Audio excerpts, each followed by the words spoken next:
Glória a Deus. Abra sua Bíblia comigo no Evangelho de Lucas, no capítulo 19. E vamos hoje à noite ver mais uma casa em que Jesus entrou e mudou a história. Porque quando Jesus entra num lugar, muda tudo.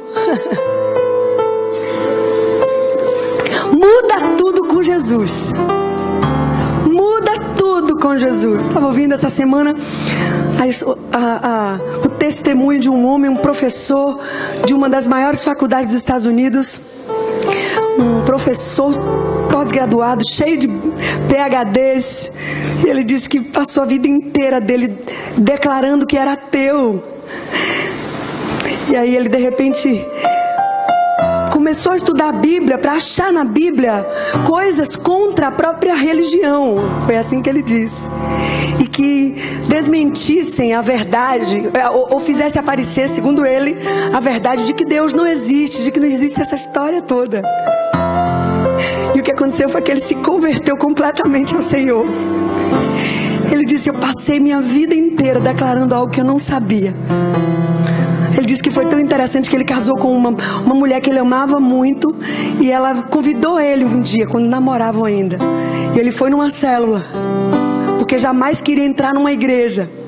Entrou numa célula, porque ela convidou para a casa de uma amiga. E ele disse uma coisa tão interessante. Ele disse: quando eu entrei naquela casa, eu era um ateu, mas tudo que aconteceu ali, ninguém falou nada especificamente para mim, mas tudo que aconteceu ali, quando eu saí daquela casa, eu sabia que tudo que eu tinha dito que era mentira, era tudo verdade.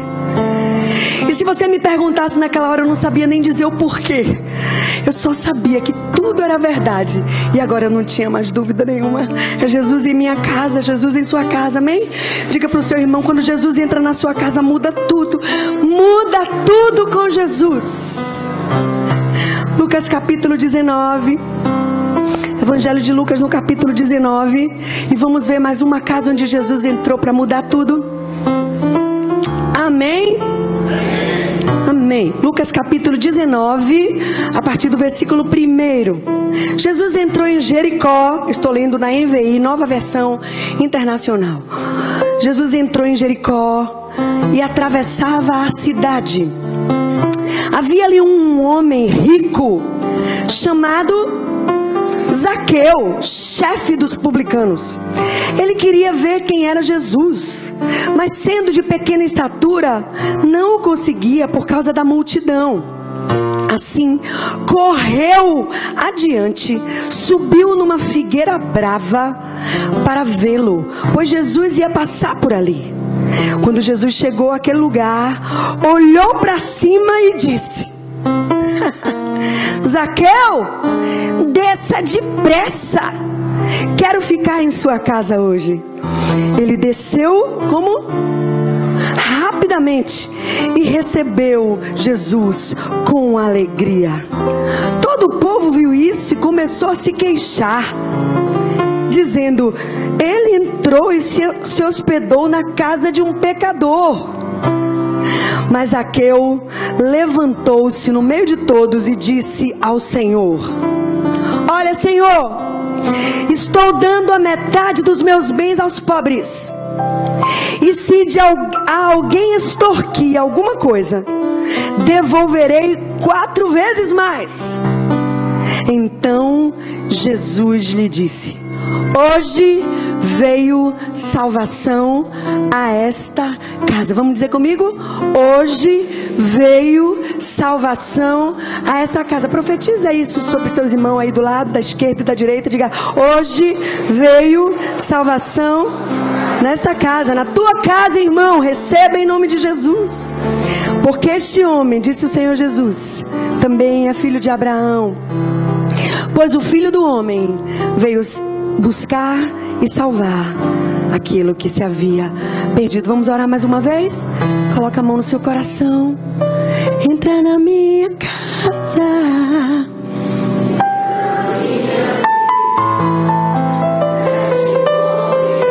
Aleluia. Sara todas as feridas e me ensina. Quero te amar, Senhor. Porque o Senhor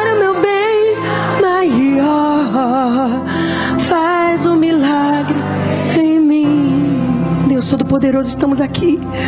Queremos que, assim como o Senhor fez na casa de Zaqueu, o Senhor entre na nossa casa. O Senhor faça todas as mudanças que o Senhor achar por bem. Muda a estrutura da minha casa. Transforma, santifica, quebra os grilhões, as cadeias. Tudo que impede o teu fluir na minha vida, na minha casa. Entra, quebra, destrói todo o mal. Entra, Senhor, com teu poder. E opera salvação eterna, verdadeira, eficaz dentro da minha casa, na minha vida. A começar por mim, Senhor. Fala comigo agora e com os meus irmãos. E libera sobre nós a tua bênção. Em nome de Jesus. Amém. Amém. Amém. Glória a Deus. Glória a Deus. Amém. A salvação é individual, mas o plano de Deus é para a família. Deus ama a família. Deus criou a família antes de criar a igreja. E olha que o Senhor Jesus ama a igreja. Ele disse: eu edificarei a minha igreja, a igreja do Senhor. Ele morreu por essa igreja. Ele derramou seu sangue por sua igreja. Mas a família foi criada antes da igreja. Deus ama a família, Deus tem compromisso com a família.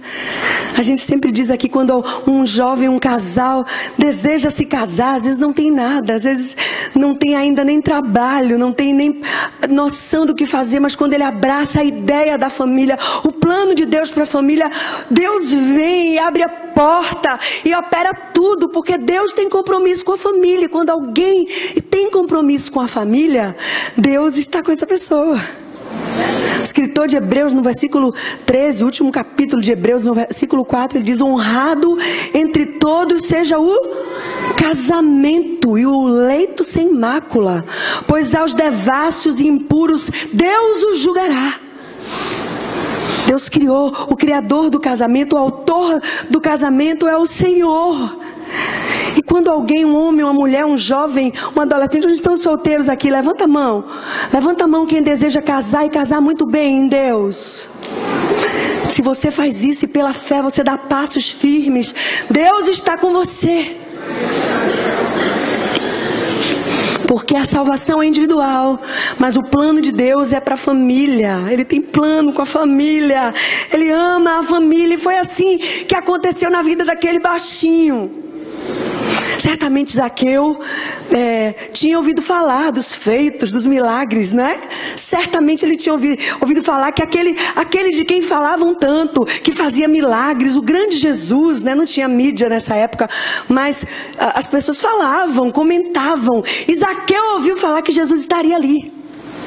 Jesus estava andando e chegou naquela cidade. Jericó era uma cidade muito importante naquela época.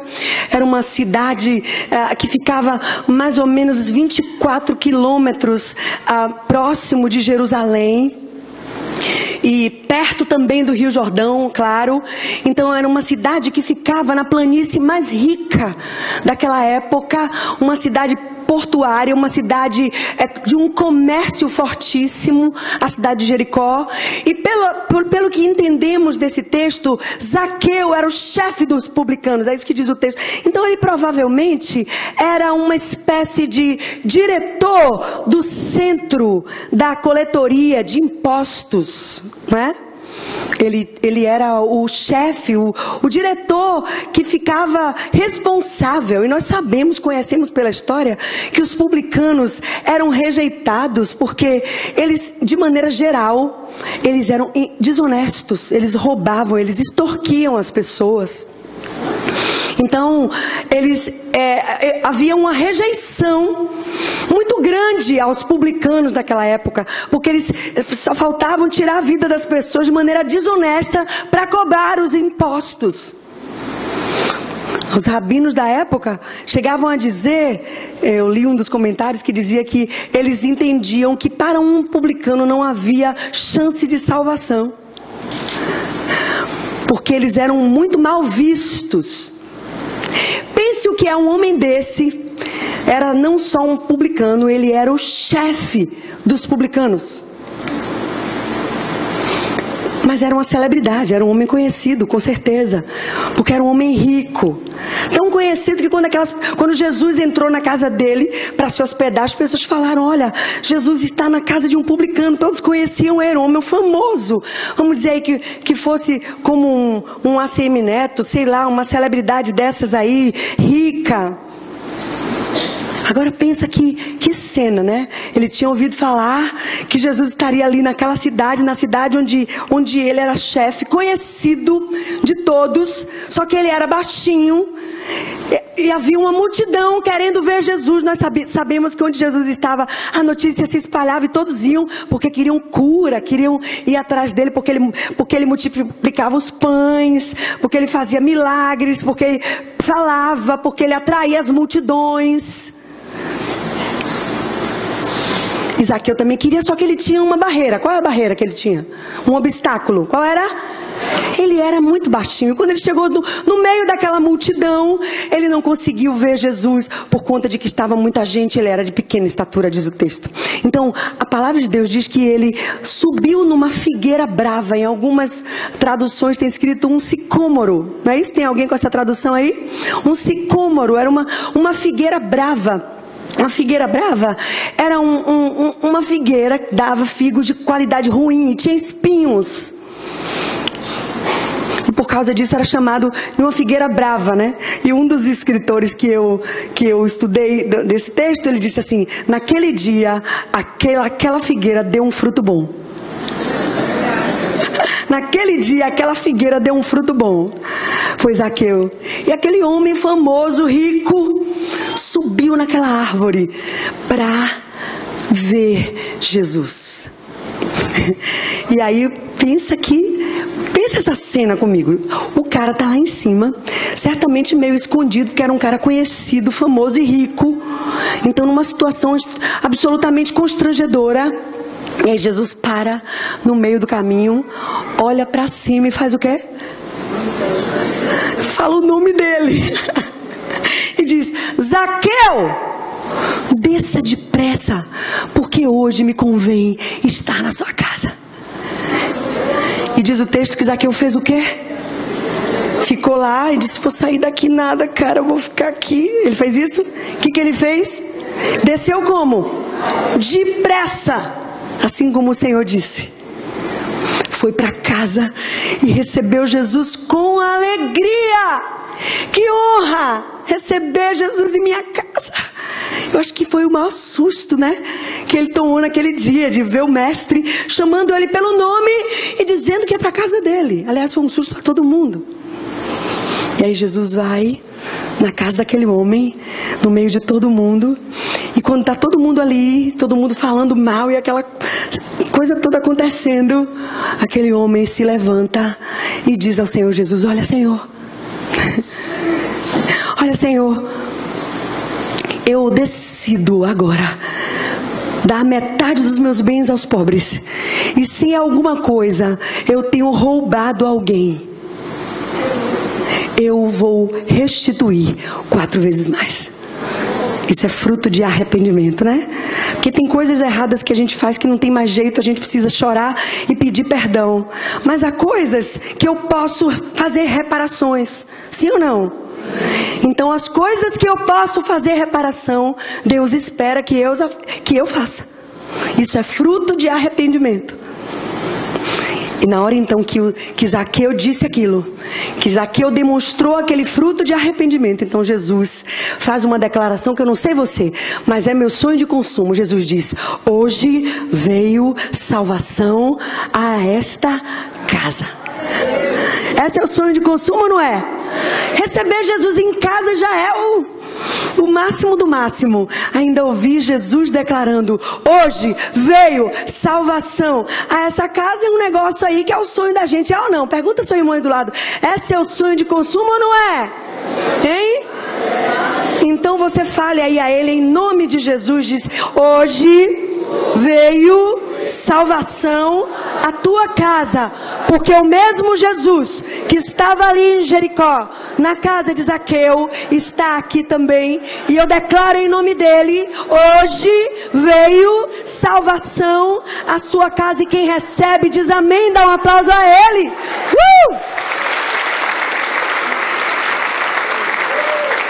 Glória a Deus. Eu quero então trazer para nós, para a gente orar pelas nossas famílias, cinco palavras de ordem.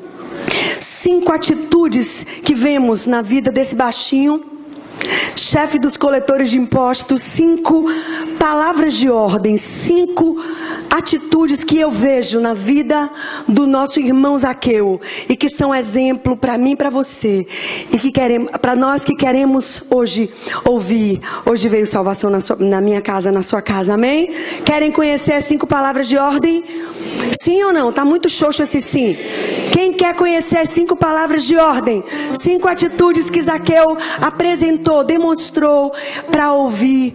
Hoje veio salvação à sua casa. Amém? Primeira palavra de ordem, diga comigo: disposição. Primeira palavra de ordem. Diga para o seu irmão: a primeira palavra de ordem é disposição. Você tem que querer, você tem que desejar. Isaías capítulo 55, versículo 6 diz assim: buscai ao Senhor enquanto se pode achar, invocai-o enquanto está perto. E o livro do profeta Jeremias, no capítulo 29, versículo 13, diz: buscar-me-eis, o Senhor diz, buscar-me-eis e me achareis, quando me buscardes de todo o vosso coração. Então a primeira palavra de ordem que vemos na vida de Zaqueu é disposição. O cara estava tão disposto que ele subiu, mesmo sendo famoso, mesmo sendo rico, ele teve a disposição de sair correndo. Quando ele chegou, viu a multidão, não conseguia ver, subiu numa árvore. Disposição, diga comigo: disposição. Do que você está disposto a fazer para ver Jesus dentro da sua casa? O que você está disposto a fazer ou a abrir mão? A canção que cantamos do pastor Rafael diz assim: abro mão de mim. Vem cá. Qual era o pastor Rafael? Os meus desejos, minha vontade, renuncio, né? Abro mão de mim, dos meus desejos, tomo a minha cruz, sigo a ti, Jesus, nego a mim mesmo por ti, abro mão de mim, dos meus desejos, a minha vontade, renuncio. O reino de Deus tem a ver com renúncia. Jesus diz: quem quiser ser o meu discípulo, negue-se a si mesmo, tome cada dia a sua cruz e siga-me. Então, o maior obstáculo que existe é você mesmo. Seu maior inimigo não é o diabo. Ele é um inimigo, sim, mas o nosso maior inimigo somos nós mesmos. Jesus disse: negue-se a si mesmo. A barreira somos nós. O que você está disposto a fazer ou a negar para ver Jesus entrar em sua casa? Sabe por que eu digo isso, irmãos? Nós temos, eu e o Bispo Miguel, pela graça de Deus, quase 30 anos como pastores. E não foram poucas as vezes em que a gente recebeu uma mulher, um jovem, um casal. Estamos com problema, chorando e queremos Deus. Aí quando a gente diz assim: vai ser vigília hoje. Catuca, o irmão ficou estreito agora. Não posso. Não posso não, acordo cedo. Vamos fazer 7 dias de jejum. Ai, menina, não fala em jejum não. Quando eu faço jejum me dá uma tonteira. E quer que eu diga? Se você não fizer jejum por bem, você vai fazer depois. Porque de alguma forma a gente sempre tem os ataques e os vales fazem parte da vida. As lutas e dificuldades estão para todo mundo aí. Não estou profetizando sobre ninguém não, mas faz parte. O que você está disposto a fazer? E eu abri mão para que Jesus entre na sua casa. A gente quer viver uma vida fácil. A gente quer viver uma vida fácil. E às vezes a gente fica dizendo ao filho: filho, vamos para a igreja. Filho, Deus é o Senhor, mas não está agindo certo. E o filho ouve, não é só o que você fala. O filho ouve o que você vive. Não é? E aí na prática é assim: o dia de quarta-feira tem jogo. Tem jogo ou não tem dia de quarta-feira? Tem? Aí vai dormir meia-noite por causa do jogo. Agora quando chega dia de domingo, vamos pra igreja. Eu tô cansada, amanhã eu vou acordar cedo. Sabe o que é que seu filho vai entender na prática? Mesmo que você diga que não, ele vai entender que o jogo é mais importante do que a igreja. Porque você fala uma coisa, mas você não está vivendo essa coisa. O que você está disposto a fazer, o que você está disposto a romper. Eu Eu contei hoje de manhã que eu, há algum tempo, encontrei uma mulher cega no mercado.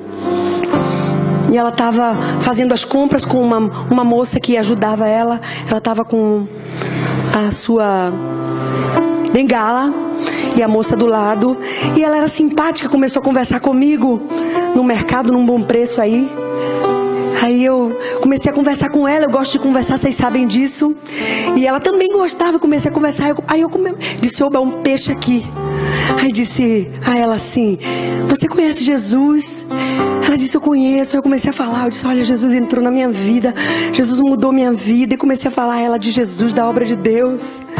E ela entrou na história comigo. Eu disse, olha, Jesus pode mudar sua vida. E ela começou a entrar e eu me animei, né? Aí quando eu terminei, eu via que ela já tinha ido embora, já tinha bastante tempo a gente ali. Aí eu disse, você não quer receber Jesus aqui? Eu posso orar com você aqui agora? Aí ela disse, eu não posso. Eu quero, mas não posso. Eu disse, por quê, querida? Ela disse, é porque minha família toda é de uma religião. E se eu mudar, minha família toda vai ficar contra mim. E saiu entristecida. Eu percebi que ela era cega 2 vezes, né? E às vezes a gente ouve essa história, mas a gente não está disposto a romper com os padrões da família, com as coisas que a nossa família faz, com as coisas que fomos impostos da família ou do trabalho. A gente não quer desagradar ninguém. Mas o reino de Deus é para gente que está disposto a abrir mão de tudo para seguir Jesus. Primeira palavra de ordem que vemos na vida de Zaqueu. Diga comigo, disposição. E aí com toda a ousadia do Espírito, olhe nos olhos da pessoa que está do seu lado e diga a ela, o que você está disposto a fazer para Jesus entrar na sua casa? Não precisa responder não, que essa palavra fique em seu coração. Em nome de Jesus, primeira palavra de ordem, bem alto, primeira palavra de ordem, disposição. Segunda palavra de ordem, humildade. Diga comigo, humildade. Diga com seu irmão, humildade. Segunda palavra de ordem, humildade. Aquele homem era um homem rico, um homem famoso, um homem conhecido, mas ele foi humilde a ponto de não se preocupar com ninguém e subir naquela figueira brava. Mostrou humildade ou não mostrou naquele momento? Mostrou ou não mostrou? E você? O orgulho muitas vezes nos impede de ver a glória de Deus na nossa casa. Tem uma canção bonita do pastor Anderson Freire, né? Que fala, Senhor, quebra o meu orgulho. Já ouviram essa canção? Senhor, quebra o meu orgulho. Eu quero e mergulhar nas águas do oh, me purifica, me purifica. Eu quero ser limpo como Naamã no teu poder. Conhece essa história de Naamã? Está escrito no 2º livro dos Reis, capítulo 5. Depois em casa você pode ler 2º livro dos Reis, capítulo 5. Conta a história desse homem, o Naamã. Naamã era um general de um exército da Síria. Um homem poderoso, mas ele era leproso. E aí, numa dessas guerras, uma garota, uma mocinha que era uma serva, ficou na casa dele para servir como escrava do povo judeu, uma menina judia, uma menina israelita. E aí aquela menina, quando viu aquele senhor poderoso, todo poderoso, mas leproso, disse assim, a esposa de Naamã, disse, olha, se você conhecesse o Deus de Israel, esse homem, seu marido ia ficar curado. Aquela mocinha, que era uma escrava. Aí a mulher foi para o marido e disse, olha, aquela menina que a gente pegou como escrava, ela disse assim, se você conhecer o Deus de Israel, você vai ficar curado. Aí Naamã disse, como é? Vou lá. Pegou a comitiva dele lá, eu não sei os detalhes aí, mas depois você lê em casa, pegou a comitiva dele, ouro, prata, um bocado de coisa, e foi lá para falar com o rei lá de Israel. E o rei ouviu falar, olha, o Naamã, o capitão de guerra lá tá vindo, dizendo que vai ser curado. Aí o rei, meu Deus, e agora? O cara vem para cá para ser curado, o que é que eu vou fazer? Aí o profeta Eliseu disse, por que tá rasgando as vestes, rei? Manda ele para cá que ele vai ver que há um Deus em Israel. E aí Naamã foi e mandaram avisar o profeta Eliseu. Aí o profeta Eliseu nem foi lá, mandou um mensageiro. Jogou pesado, né? Ó, diga a ele que mergulhe 7 vezes no Rio Jordão, que ele vai ficar curado. Nem lá não foi. Aí o cara disse: como é, rapaz? Quer dizer que eu venho aqui, venho com a minha comitiva, com ouro, com prata, e tô pensando que ele vinha, que ia invocar ao seu Deus, que ia tocar no lugar da enfermidade. Ele não vem nem aqui. E saiu zangado, espumando, orgulhoso, né? Se sentindo a bala que matou John Lennon, né? Todo poderoso. Sou eu, né? O ó do Borogodó. Aí os servos disseram: Senhor, eles, claro que eu não vou fazer disso. Lá em Damasco tem rios melhores do que esse tal desse Rio Jordão. Não está vendo que não vou fazer? Que absurdo, nem me recebeu. Aí os soldados perto disseram assim: Senhor, se ele tivesse pedido coisa difícil, ele pediu uma coisa fácil, bora lá. Os caras mais sabiam do que ele, né? Aí ele disse: bom, tem ninguém olhando, bora. Chegou no Rio Jordão. Bora contar comigo? Uma vez. Mergulhou outra. Aí olhou para a pele. Curou? Não. 3, 4. Olhou de novo. Nada ainda. A lepra continuava. 5. E agora? E agora? Não. 7. Quando ele deu 7 mergulhos no Rio Jordão, a Bíblia diz, está escrito em 2 Reis capítulo 5, que a sua pele parecia como de uma criança. Às vezes a gente fica questionando as coisas de Deus. Sobe um jovem como o pastor Rafael e diz assim: irmão, faça isso, irmão. Um jovem, não tem idade de ser meu filho. Aí o bispo dá uma direção: vamos fazer um jejum. E fica questionando, irmão. Sabe o que é isso? Isso é orgulho espiritual, igual de Naamã. Não recebe nada de Deus. Quem tem um coração puro como o de uma criança demonstra humildade.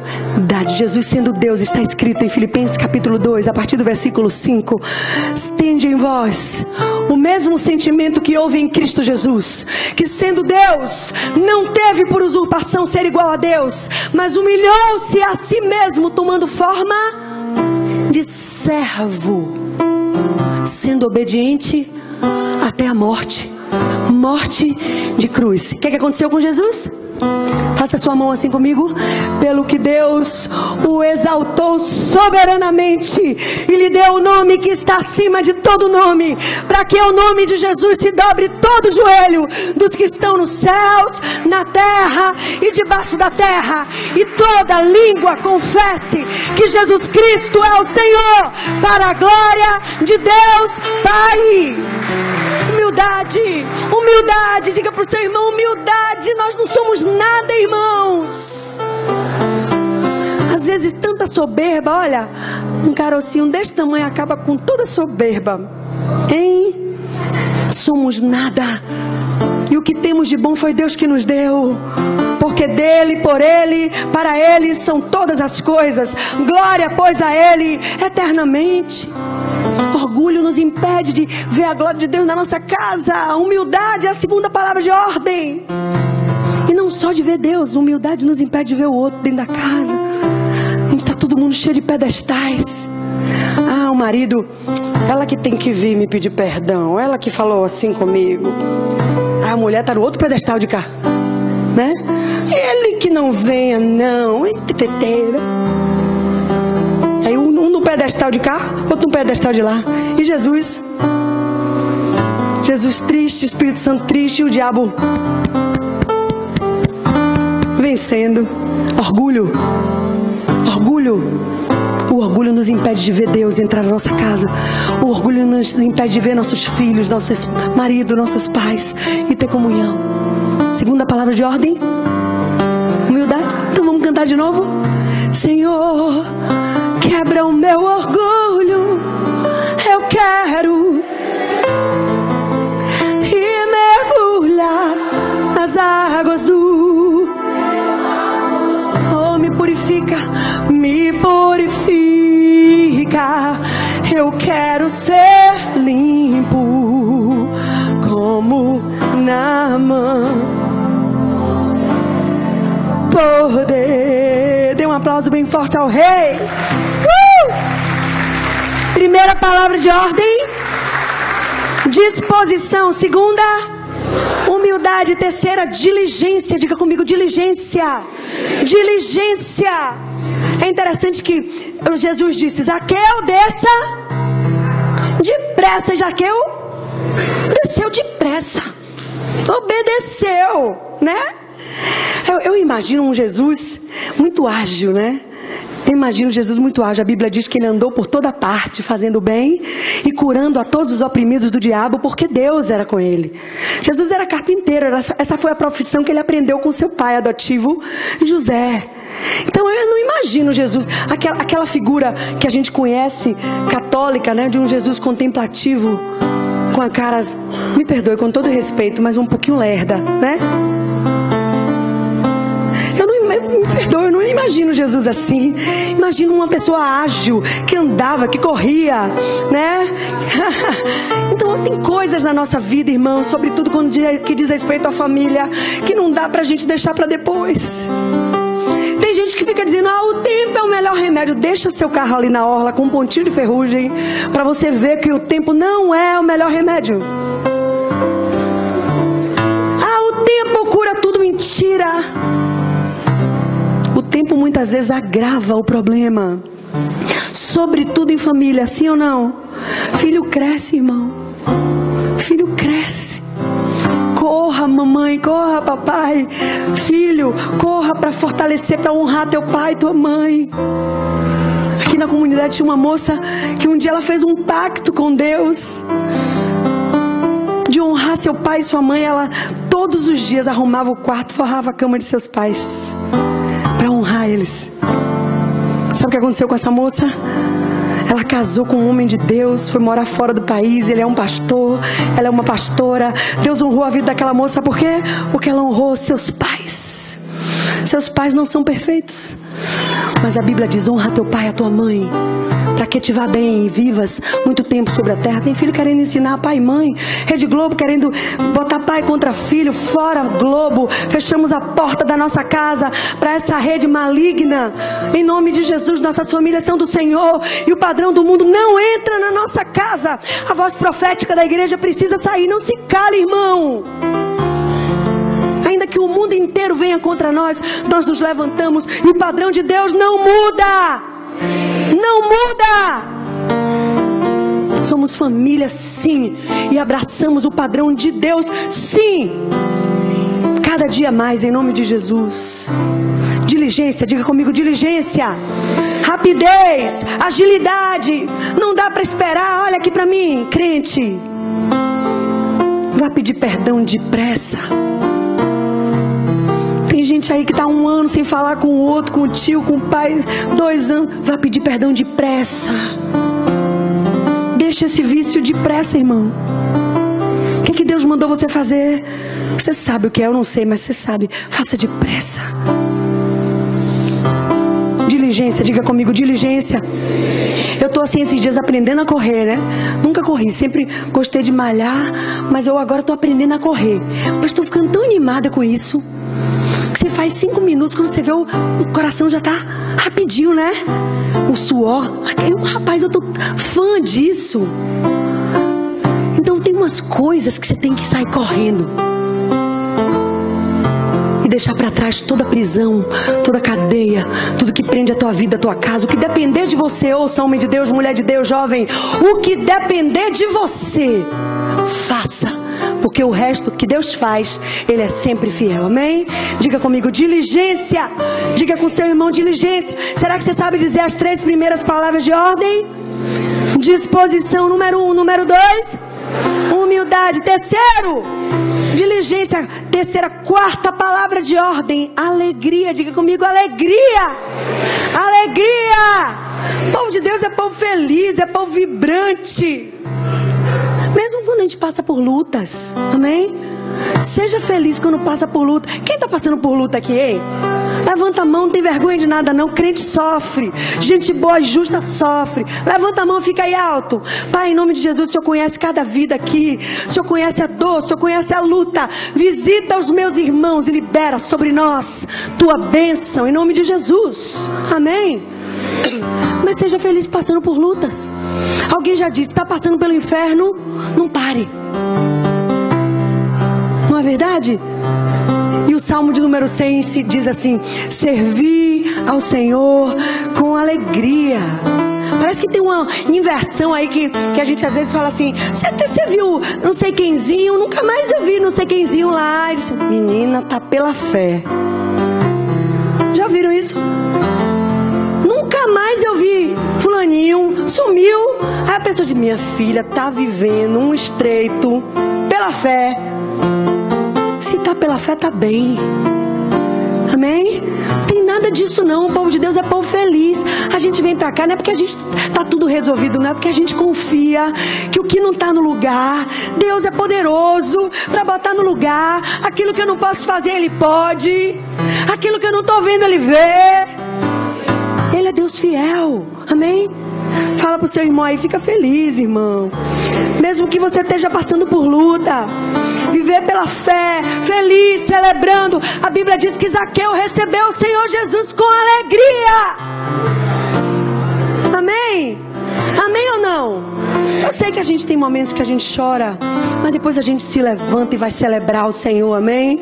Porque nós estamos vivendo no nível da eternidade. Aqui agora, uma vez eu vi meu priminho pequeno fazendo uma oração no culto doméstico na casa do meu tio Pedro. E ele disse assim: Papai do céu, era ele que tinha que orar. Papai do céu, obrigada porque eu já sei assoviar. Quer ouvir? Essa pureza é que a gente precisa ter, de simplicidade, amém? O povo de Deus é povo simples, a gente se alegra com muito pouco, a gente não precisa de muita coisa não, a gente só precisa de Jesus governando a nossa casa, porque o resto vem a reboque, amém? Dê um aplauso bem forte a Ele, glória a Deus!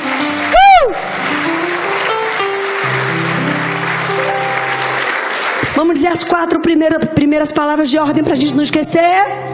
Número 1, número 2, número 3, número 4.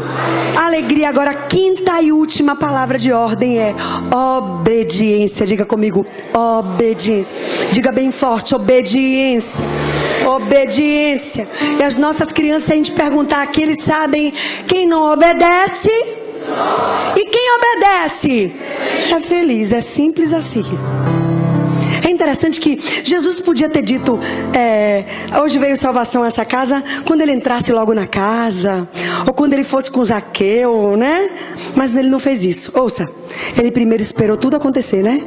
Ele viu a diligência, ele viu a disposição de Zaqueu, ele viu a humildade de Zaqueu, ele viu a alegria com que ele foi recebido, mas Jesus ficou calado. Jesus não é precipitado no seu falar. Mas ele só abriu sua boca e disse: hoje veio salvação a essa casa, quando ele percebeu obediência, fruto de arrependimento. Sabe quando foi que Jesus disse? Quando Zaqueu se levantou no meio de todos e disse assim: hoje eu decido entregar metade dos meus bens aos pobres, e se em alguma coisa eu tenho roubado, defraudado alguém, eu vou devolver 4 vezes mais. Aí então, só depois dessa prova de obediência, foi que então Jesus disse: hoje veio salvação a essa casa. Pode ser que você tenha disposição, você seja humilde, você tenha tudo isso, mas se você não tem obediência, não tem valor. Reino de Deus é reino de obediência em primeiro lugar. É obedecer para crescer. Esse é o reino de Deus. Sempre. Obedecer sempre. Obedecer primeiro ao meu Deus, mas também obedecer aos meus líderes. Obedecer ao meu marido, para as esposas. Sim ou não, mulheres de Deus? Filhos, obedecer aos pais. Sim ou não, filhos? Obediência. Obedecer, obedecer até o fim. Você precisa obedecer a Deus e romper com espíritos familiares. Ouça aqui, homem de Deus, mulher de Deus. Deus me disse 2 coisas Muito importante isso. Uma é assim: se você, como homem de Deus, mulher de Deus, não romper, vai dar trabalho para seus filhos. Sobretudo se você é a primeira geração daqueles que abraçam o Senhor. Se na sua família Jesus não tinha entrado, você é a primeira geração. Você vai ter que rasgar para facilitar a vida dos seus filhos e dos seus netos. Não vai ser fácil. Diga para o seu irmão: não vai ser fácil. Não vai ser fácil. Mas o Senhor é contigo. Obediência, diga obediência. Romper com os padrões, as tradições. Romper e obedecer ao Senhor. E quando errar, se arrepende, pede perdão, mas obedece, amém? Vocês conhecem uma história que eu já contei de um pastor que uma mulher procurou e disse a ele, e chorando, e disse: pastor, eu vou sair da igreja, eu vou deixar o evangelho. Aí ele olhou para ela e disse: por que, querida? Você está decepcionada com Deus? Ela disse: não, pastor, pelo contrário, eu decepcionei a Deus. Eu fui que decepcionei a Deus, por isso eu vou deixar tudo. Aí o pastor deu uma risada. Ela disse: pastor, o senhor está brincando com o meu problema, o senhor está ironizando uma coisa tão séria para mim. Ele disse: não, filha, perceba, para eu decepcionar alguém, é quando eu surpreendo alguém. Essa pessoa não espera de mim isso, mas Deus sabe de tudo. Deus sabe quando uma palavra ainda não está na tua boca. Nem você sabe, Deus sabe. Então você não tem como decepcionar Deus, porque Ele conhece tudo, o futuro, o passado, o presente. Aí o pastor olhou para ela nos olhos e disse assim: querida, Deus não espera que você não erre. Deus espera que ao errar você se arrependa. Amém? Diga isso para o seu irmão. Diga: Deus não espera que você seja perfeito. Deus espera que ao errar você se arrependa. E se você se arrepender, Ele vai transformar a sua vida. Diga comigo: obediência. Obediência é a marca do discípulo do Senhor, amém? Obediência é a marca do discípulo do Senhor Jesus. Vamos dizer as cinco palavras de ordem comigo, igreja do Senhor. Número 1, disposição. Número 2, humildade. Número 3, diligência. Número 4, alegria. E por último, obediência. Eu quero terminar como eu terminei hoje de manhã. Eu pensei esses dias, a segunda coisa que eu pensei é que o profeta Joel, presta atenção isso, que foi algo tão doce que o Espírito Santo ministrou na madrugada hoje. Dormindo junto com Samuca, dormiu lá em casa hoje, meu netinho querido, tão lindo. E Deus me disse assim, o profeta Joel, no capítulo 2, versículo 28, mais ou menos, diz assim, que nos últimos dias, ouça isso, pai, mãe, e você que deseja ser pai ou mãe, nos últimos dias, diz o Senhor, derramarei o meu espírito sobre toda a carne. Vossos filhos e vossas filhas profetizarão. Se você não traz sua família para o reino de Deus, seus filhos e suas filhas não estarão no meio daqueles que profetizam. E eu quero que os meus filhos estejam nos últimos dias profetizando e adorando o Rei. Você deseja isso? Então, olha, eu não quero, ouça isso que eu ouvi de um pastor essa semana, homem de Deus. Eu não quero ser como Noé, que salvou a sua família, mas perdeu o mundo todo. Eu não quero ser como Davi, que ganhou o mundo todo, mas perdeu a sua família. Eu quero salvar o mundo junto com a minha família. Amém? Amém? Fique de pé, vamos orar ao Senhor.